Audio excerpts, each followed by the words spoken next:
Good afternoon, everyone. This is Carly Falk with Notable, and welcome to the Becker's webinar titled Solving the Workforce Crisis: How Can Automation Boost Care Team and Patient Satisfaction? As I already said, I am Carly Falk, and I represent Notable, which is a health tech company devoted to bringing intelligent automation to the front end of the healthcare experience. We have automated patient intake and registration, care gap outreach, prior authorizations and copay collection, insurance card capture, scheduling, and much more. To date, our solutions have reached over 9 million patients who are served by thousands of providers across the country. As head of research, I drive thought leadership by surveying the full range of healthcare stakeholders, patients, providers, and vendors, to understand where investments in automation and machine learning will deliver the greatest ROI to patients and the care team. Previously, I spent many years at the advisory board studying best practices in clinical operations and hospital physician alignment strategy, as well as at E&Y. I joined Notable just this past year. Here I share with you the agenda. First, we have 4 parts today. First, we're going to cover the data, and if you will, and the urgency that exists in the market for intelligent automation in a section called Healthcare is in Crisis. Second, we will review findings from our State of Automation report, which showcases the challenges that the care team is facing regarding the pace and nature of work that they do. Third section is devoted to insights from our efforts automating the front end of healthcare, the things that we've learned. And fourth, I'll share with you just some best practices that we have learned from working with our customers and that we hope you will consider as you pursue intelligent automation in your own organization. Healthcare is in crisis. We have learned of late that it is no longer recession-proof, and health systems are facing financial crisis due to depressed top-line revenues and unsustainable bottom line or cost growth. Many viewed the effort to digitize a paper-based world as a means to ease the administrative workflow burden and foster productivity, but technology design, siloed information systems, and a lack of interoperability have created a scenario where technology has added administrative workload across the enterprise. That administrative workload is a burden, and it is driving dissatisfaction. This is an industry wholly reliant on talent, yet we have a crisis where talent is leaving the profession at a rapid rate. Burnout has reached epic proportions. 92% of healthcare organizations report a significant issue with staff burnout. It's driving a professional exodus not seen before. Retirements, departures, and an inadequate training pipeline are pushing labor markets to predict a shortfall of 3.2 million healthcare workers by 2026. 65% of organizations report higher turnover than in early 2020, and the volume of resignations over just the last 2 years has grown 50%. Healthcare margins have always been tight, but 2020 is tracking to be the worst year in quite some time. Anecdotally, we've seen double-digit negative operating margins, with a number of hospitals facing insolvency. While there has been some improvement across the last summer, the Kaufman Hall Index is still tracking negative. The driving forces are listed here on the right. The anticipated procedural demand has yet to rebound to pre-pandemic levels, driven in large part by the economy, but also by the continuing migration of volumes to cheaper ambulatory surgery center settings. Lower margin medical patients are staying longer due to lack of appropriate discharge locations and, frankly, lack of staff to keep those beds available, and unsustainable cost growth, due in large part to supply chain and talent shortages. We double-click here on labor costs. Health systems are paying $24 billion more per year for labor than prior to the pandemic. Much of that cost is driven by contract labor. A hopeful sign, however, is that its use has stabilized and may be declining. But that said, labor cost growth, while it has slowed, still continues apace, with inflation at a 40-year high. Labor costs are now more than 40% of total health system expense. Beyond inflation, the rapid escalation of wages is due in large part to competition for talent. Post-pandemic, the sector exodus continues, with the top reasons driving departure listed as better opportunities, better pay, or time off packages, and burnout. Every industry faces compensation adjustments, and perhaps healthcare has been long overdue, but the burnout is real as well. Care team members uniformly complain about how much time they spend doing non-patient facing work. We need to accept the fact that legacy tech has only complicated the nature of clinical practice. And in fact, to many, the EHR is an enormous workflow burden, compromising care team satisfaction. Surveys routinely report that clinicians spend more time looking at screens than they do communicating with patients, and it's a frustration on both sides. A recent class report found a strong correlation between EHR dissatisfaction and clinician burnout and departure. Clinicians charting after hours are more likely to report burnout. Clinicians dissatisfied with the EHR are more than 3 times likely to leave. And then note the quote on the right from the open responses that we received in our survey. Quote, the amount of digital paperwork we are required to do is constantly increasing. It takes us away from being at the bedside with the patient. Health systems have tried to remedy the patient digital experience by investing in point solutions, but these do little to really address the clinician experience and usually collect data that end up in work queues for administrative staff downstream. In fact, look deeper at physician burnout drivers, and you see they center around the nature of work day to day. Physicians spend too much time on administrative activities they were not trained to do. Physicians working at a pace that is unrelenting and entirely out of their control. And then limited time left for patients that what little time is left feels transactional and without meaning. And we are hearing reports that clinical staff worry about the implications of burnout on the quality of care they are providing. Here, I share just a few comments that came from the open-ended responses in our survey, and they are alarming. On the left-hand side, you can see the decrease in the quality of work. Quote, the burnout really makes you lose focus and interest in the work, no matter the complexity of the task. In the center, quote, had the admission assessment been done in a timely manner when the day shift wasn't so busy with an insane amount of required paperwork, the DKA would have been noted and treated immediately and not 8 hours later, end quote. And then right, obstacles exist in the technology itself, as I've already mentioned. Quote, my charting took forever due to the way it is formatted, and it seemed like I was repeating myself over and over. I think it could be simplified. So we wanted to get a deeper understanding about what is driving this level of burnout and dissatisfaction, and whether workers had any reasons for optimism that it would get better. So here's the methodology we undertook for our survey. We conducted a survey of over 1,000 healthcare professionals across frontline staff, healthcare executives, physicians, and other ancillary staff. We only included respondents that worked at an organization with 50 or more employees. And as it says here, the poll was conducted from March 3rd through 5th of 2022. A quick summary of our findings here. Point simply taken, workflow is ripe for automation.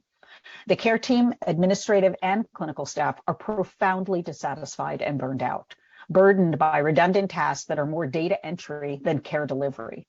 In open-ended responses, mentions of being short-staffed or understaffed occur at least 139 times in 510 responses. That's 27% of responses, not including additional references to being overworked. On the right, you can see 57% of respondents are worried they will burn out to the high volume of repetitive tasks as they complete. Next, not surprising, and we are hopeful, glad that they are hopeful that technology will help.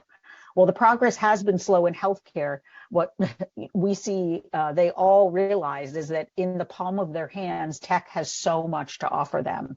81%, in fact, feel hopeful that technology can help improve their experience as healthcare providers. And then finally, the time for automation is now. The work volume has outpaced current staff roles. The pipeline is insufficient to generate enough talent fast enough. And you can see it in the data, 48% of respondents are worried about their organization's ability to hire or retrain staff without automation. Gen X, Millennials, and Gen Z all worry about burnout, and that is more than 80% of the workforce today, and frankly, 100% of our future workforce, so we cannot ignore these sentiments. There are multiple causes to burnout, but based on what we have seen and our survey, we have found that the nature of work and the repetitive tasks are a major contributor. You can see here, 57.5% of staff time at their organization is spent on repetitive tasks such as data entry. 57% of respondents also worry that they will personally burn out due to the number of repetitive tasks they have to complete. And then 28% of respondents have already quit a healthcare job due to burnout. Next, really, Byzantine healthcare workflows are having a negative impact on patient care. The increased complexity and volume of work is overwhelming the care team right now, and they worry about its impact on patient care quality. You can see here 54% of respondents believe that the complexity of our healthcare workflows has a negative impact on patient care. Care team members in direct patient care roles are 5% more likely than non-clinical staff to think that healthcare complexity is harmful to patient care. And 45% of our respondents express frustration with how little time is being spent on patient care. Yet there's hope. Again, as I already said, these workers see in the palm of their hands all that technology can do and are ready for us to bring that same kind of intelligent automation to healthcare. You can see here the data, 81% are hopeful the technology can improve their experiences as healthcare professionals. 52% of respondents report a reduction in their workload due to technology, but honestly, patient-facing staff are less likely to say technology has helped, given the workload that they face with the EHR. And then 48% are worried about their organization's ability to retain and hire staff if their organization does not prioritize automation. There are countless staffing challenges ahead, but much of the work to be done is in the health system's control. This is about bringing joy back to healthcare delivery by taking the routine, redundant administrative tasks that exist and moving them out of the care team's way. It is work that is perfect for automation. Let digital assistants or lines of code, if you will, take this on. Your bank has figured this out. So too has Amazon and Shopify and Zappos. We are figuring this out for health systems. And here are our recommendations as you start this journey. First, keep your strategic priority, the patient, at the center of what you do. Don't optimize for the department or the specialty. Optimize for the patient outcome. Then the engagement and the volumes will follow. When you invest in technology, think holistically about what that means for how you engage with the patient and how you bring that data into your system of record, which is the electronic health record. Second, study the implications of any investment you make on the care team. Solutions that check a box on your most wired list may very well not solve any problems and have terrible implications for workflow downstream. Case in point, just because you scan an insurance card, if someone is in the back office and they have to key in that data manually, the outcome is poor. That is not automation. It is just creating a PDF. Third, expect that change will take time and that you must work to rebuild trust. The care team has been burned by digital transformation to date. They rightfully harbor cynicism and skepticism about technology and its benefit to them. Technology implementation needs to start before you sign any contract. Bring your care team into any purchasing decision and earn their support. They will embrace automation when they see what's in it for them. For this last section, I'd like to share best practices we have learned from working with customers. Insights on what is moving the dial for them as they use intelligent automation to transform the nature of patient intake and front-end revenue capture at their organizations. First, deliver consumer-grade experiences. We engage with Amazon and our bank because they use these principles. Let's bring them to healthcare. First, know me. Create a personalized digital experience that will engage and delight patients with the goals of having them complete activities while in their home. They can pre-register, fill out a clinical form or patient history, take a picture of their insurance card, register for a flu shot, pay a copay before they get to your office. Nearly 1.5 million patients at Intermountain Healthcare used Notable last year to pre-register for visits. Second, remember me. Use that information to make that digital experience better every time. This is the power of machine learning and automation. Make data capture efficient for patients and staff and feed that data directly into the EHR. Every time a patient at Intermountain pre-registers, it saves their staff 4 minutes. That rolls up to nearly 59 support staff FTE saved over a year. Value me is last. Anticipate my healthcare needs. Using Notable, another one of our customers, Lowell Community Health Center in Massachusetts, is automating and customizing communications based on social determinants of health, such as language and literacy. And they are identifying eligible patients and connecting with them in their preferred language about when and where to receive care, and frankly, screening updates. We can send messages and engage patients there using English, Spanish, Portuguese, and Khmer. It has profoundly changed the way this federally qualified health center communicates and has empowered their patients to own their appointments, their tests, and even their wellness screenings. Ease scheduling complexity for all, and a couple of points to share here. First, online scheduling has been around for some time, yet it has not always gone well. It is a complicated process and it requires enormous change management to get it right, including a deep understanding of provider scheduling preferences, clinical expertise, diagnostic requirements for specialties and subspecialties, and how patients search clinical information. This is hard. You have to build trust. This is not hire a vendor and plug and play. You spend a lot of time building those scheduling decision trees. Well, you want to work with a company that has the clinical and technical expertise to study and rebuild them digitally, starting with primary care and straightforward diagnostic specialties. We recommend starting with outbound or ticket-based scheduling, where you can use digital assistants to engage a list of patients for just one specialty and even one doctor. Build results from there and then slowly add physicians and specialties over time. Last, solve for patients, providers, and staff. We all spend far too much time looking at screens and not connecting with one another. Automation has the potential to allow humans to interact with humans and let technology take care of the documentation.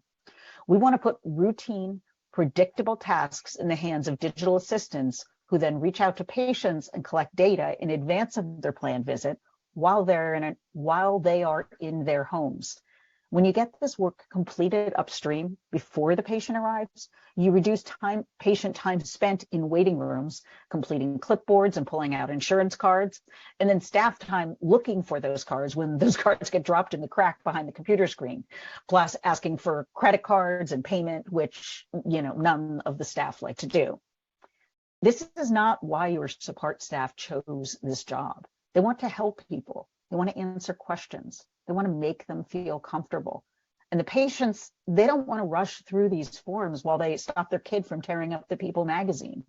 They want time to focus and do this stuff right, at home, in their PJs.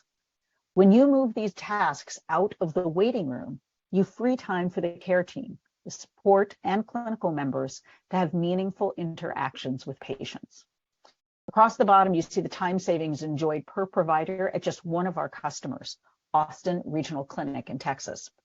Roll up the number of visits you complete, or roll up the number of patients, I should say, who complete a digital intake experience before their visit, and you can see what that equates to in hours saved across the bottom. On the left, savings due to digital clinical intake. This is time saved for medical assistants and nurses asking questions either over the phone ahead of procedures or in the room during your visit as you are ready for the physician or the advanced practice nurse that you're going to see. And then to the right of that, savings for patient registration, copay collection, and appointment reminders. These are time savings for patient service specialists at the front desk. All told, our customers are reporting dramatic savings in time spent in the EHR and giving Notable a tremendous thumbs up at the same time. You can see our Net Promoter Score there at the lower right. Visit our website at notablehealth.com to learn more. Thanks so much for your time today.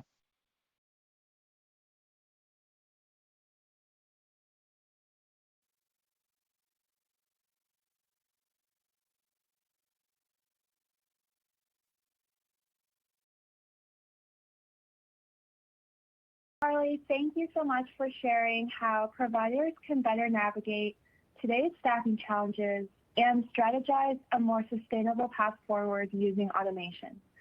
And thank you to our audience for your thoughtful questions. Please continue to submit your questions through the Q&A box. If we're not able to answer your question on the line today, we will follow up with you after the webinar. I'm very excited to share that we are joined by Notable's Medical Director, Dr. Bobby Garg, for the Q&A portion of our time together today. So the first question we have for you, Dr. Garg, is how have you seen physicians and staff react to automation? Thank you so much, Lucia, and thank you everyone who is joining. One thing that's really important is to really be clear about what terms we're using. So when we say how are people reacting to automation, in terms of automation itself, we find that staff really welcome it. When I talk about different terms, there are terms that are often used such as digitization, automation, or even more descriptive terms such as we're implementing a new program or we're implementing a new app. Well, I think when staff hear those kinds of terms, they tend to balk at them because they've had so many experiences in the past with things like the EHR and other interventions that actually ended up creating more manual work. When we talk about automation, when we convey the fact that we're talking about taking some of those routine, mundane, repetitive tasks and offloading that from their daily responsibilities, we find that they overwhelmingly welcome it.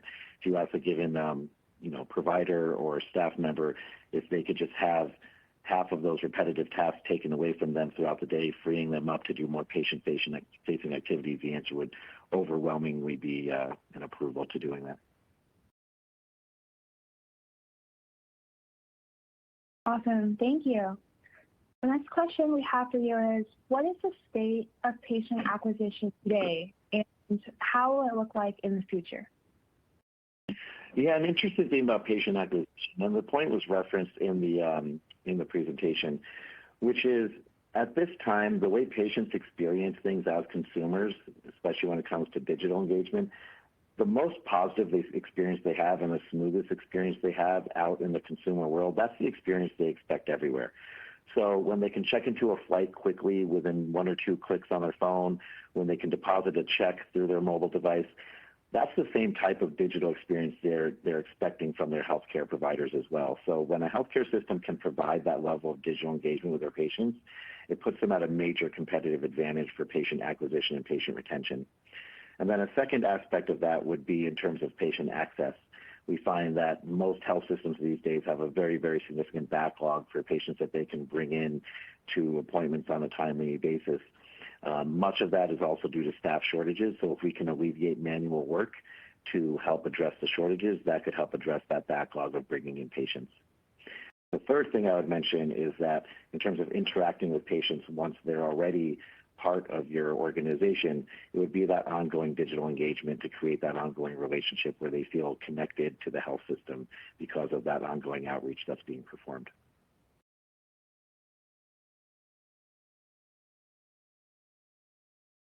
Thank you. The next question we have is, what are some of the initial steps that healthcare providers can take to maximize their workforce? Oh, that's the $1 million question, right? That's the big challenge we'll touch with. Obviously, some of the initial steps people often think of these days, when I'm talking to my colleagues who are out in healthcare, often we focus on Can we hire more staff? Can we add additional staff? Can we pay our staff more? And all of those are vitally important questions, and all of those are things that need to be addressed. But a really fundamental question is, what can we do to really optimize the work that our staff is doing? What we find when we digitize work, especially with the EHRs, is that we're often taking work that's done on paper and we're transposing that onto a computer screen. It doesn't necessarily impact the workflow in terms of reducing the daily burden.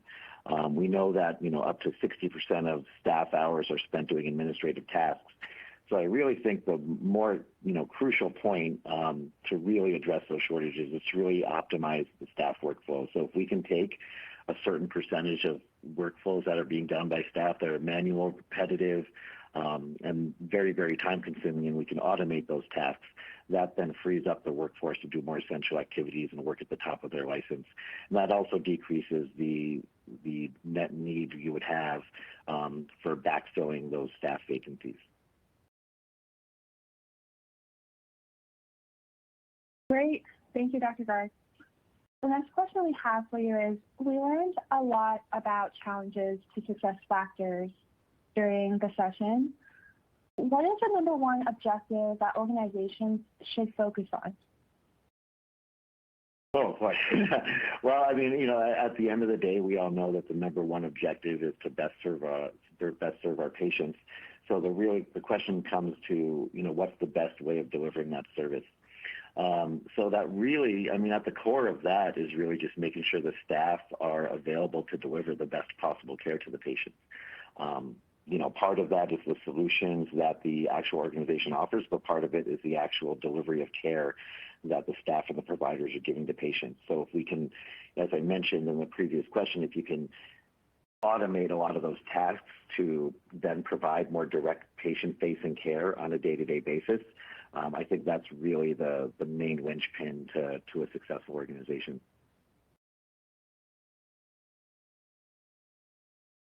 Great. What are some of the best practices you've seen for getting physician buy-in to practice transformation? Yeah, the physician buy-in is crucial. Obviously, we can have a lot of great ideas, but if the physicians themselves and the providers themselves don't want to implement it, that can obviously be a huge barrier.